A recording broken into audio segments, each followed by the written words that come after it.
Good morning everyone, welcome back to Meadowcroft Farm. Today is a really exciting day for us and finally the wait is over. We are about to start and harvest our first jackfruits of the season to send away down to the Melbourne markets.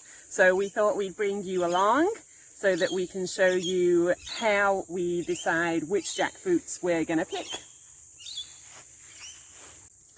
So you can see with this one that it's starting to stretch and it's also becoming lighter than the other ones.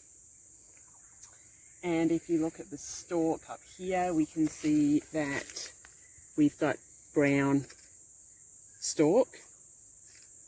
So this one is ready for harvesting.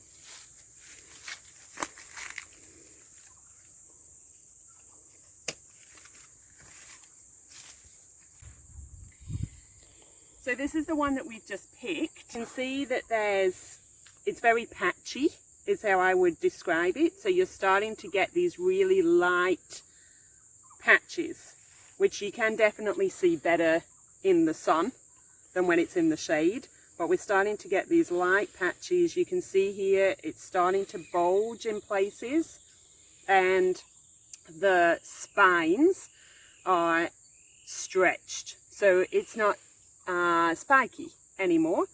The spines have all stretched out, light colours, bulging in places.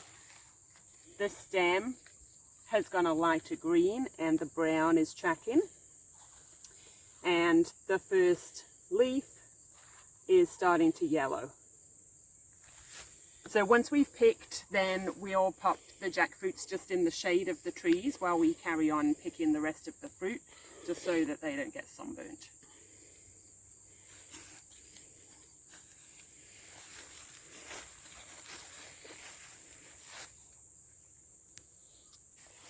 And then what we do is we cut closer in and we make sure that when we position the jackfruit on the floor that it's in such a way that the latex coming out of the stem isn't going to drip back onto the fruit. Yay! Harvest has started. Off we go.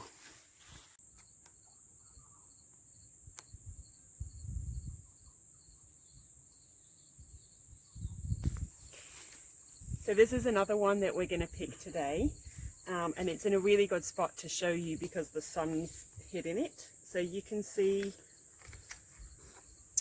the colour. So we've started to get these really light green, almost yellow patches. The fruit is stretched. We've got a light green stalk.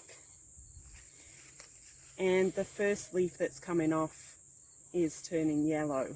Now, sometimes we will also tap the fruit, and if you hear a hollow, like a dense hollow sound, that's another indicator. You've sort of got to put all of these things together because each one on their own isn't always reliable. So we look for all of these things. We look for lightening of the fruit, stretching of the spines, light green or brown stalk, yellow in leaf, and we tap. And I don't know whether you'll be able to hear or not, but that is a dense hollow, so it doesn't sound high-pitched and tinny. One of the problems with the tapping is background noise. Heavy rain days and stuff. Heavy rain, you can almost say that you can't pick just by tapping. No. But we've definitely found that some of those other indicators are probably actually more reliable. Yeah, well, we've spent long enough watching them and what have you.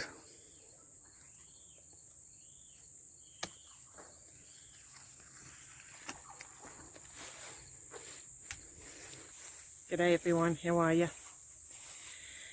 We were just about to go up and start packing our jackfruits to send away to market, and out of the back window Ian noticed a cassowary chick. So it was on the other side of the fence. We thought that it was heading towards the creek, Now we think somehow it's got through the fence and now it's in the farm. So now we're on the cassowary hunt. We got to go try and find it and get it back on the right side of the fence. We have locked Stumpy inside because we don't know how he will go with cassowaries. So we'll keep you posted. Wish us luck. Okay, so crisis averted. We couldn't find any signs of the cassowary. Ian and I did a couple of laps of the paddock. So that is definitely our morning exercise done and dusted. It is like 35 degrees out here right now, early in the morning. So we're a little bit hot and sweaty. But we did 2 laps, divide and conquer, and we couldn't find the cassowary. So we assume that it must have gone back through the fencing again. So that's good because I really don't know how we were going to try and guide it through the gate. But anyway, so we had turned the electric fencing off a couple of days ago because, as you know, we are slowly going to try and take the trellising out. And so we're going to have a bunch of wire that we've either got to dispose of or repurpose. So we decided that we would repurpose it by filling in the gaps on the fence line. So we started doing that a couple of days ago, and so we turned the electric fencing off. So whether that was how the cassowary managed to get through because the fencing wasn't turned on, I don't know. We did a while ago have a wallaby that jumped through the fencing even when it was turned on, and we think that that's because maybe its fur stopped it from getting a shock that was enough to deter it from coming through. Whether that's what would happen with a cassowary, I don't know. Usually when they come up against something and they feel something against them, they'll usually turn away. But because this was a chick, the chicks can often be quite erratic. So it's hard to know. The fencing was turned off. Whether it would have got through anyway, who knows. But the plan is that we will repurpose the trellising wire and we'll fill the gaps on the fencing. So as you can see, we've currently got 5 rows of wire on the electric fence. And what we want to do with the trellising wire as we take it off is to fill the gaps, so that it just adds an extra barrier, I guess, to anything that's trying to push through.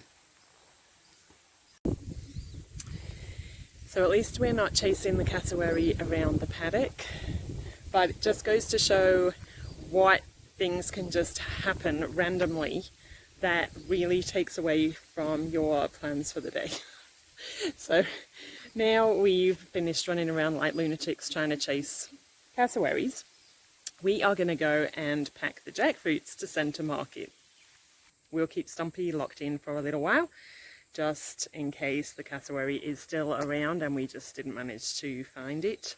But I'm pretty sure that it got back out through the fencing again. The fencing's turned back on now. Let's get packing. So Ian is fetching all the jackfruits out ready for packing. Once we've cleared these, I'll fetch some more for you. Gonna run short of space. Yep. So better get packing these babies. Sweating already. It's that time of the year. Walk around the paddock, scoot out to cassowary, and you break into a sweat. Oh dear. Well, you didn't technically scoot out to cassowary. I think it scooted itself out. But anyway.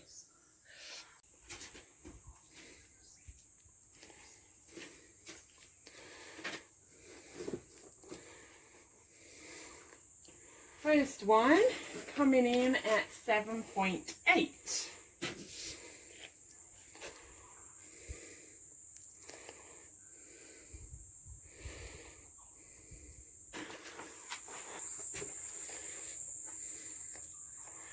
Lovely, lovely jackfruits.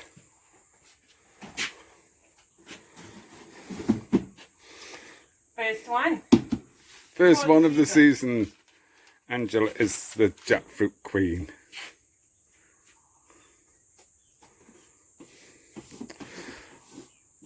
So we record the weight and the count.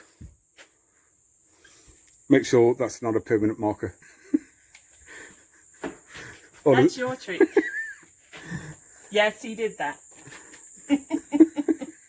Just put them on the right there because I'll load up the trailer and we'll get gone.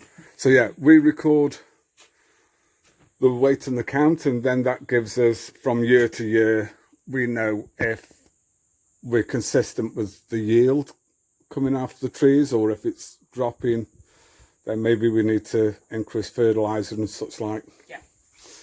But they're, I believe that the agents reweigh them at the other end anyway, prior to sale.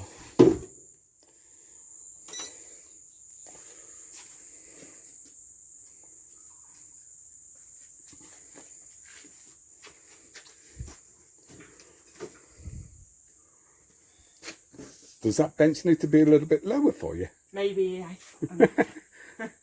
The boxes are pretty high though. The canister boxes are lower, but these boxes are higher, so you've got to lift into it. So what fits one doesn't necessarily fit the other. So that's okay. We either need to lower the shelf or get you some high heels.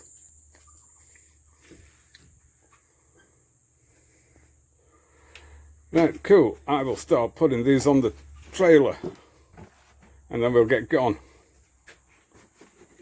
Whoa. And what's the latest? Good to be inside the air-conditioned car. So packing done, paperwork done, trailer hooked up, and we're off now into town. Drop the fruit off, we'll transport, Lindsay Rural. Always use them. Always notice with Lindsay Rural, the drivers, if you come across them on the road, they're always some of the politest drivers there are. Like, you get some drivers, some truck drivers that are quite aggressive, but they're pretty cool. Off we go.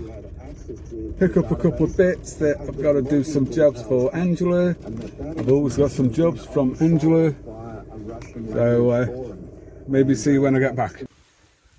Hope you can see this one. One of our resident cassowaries on the prowl.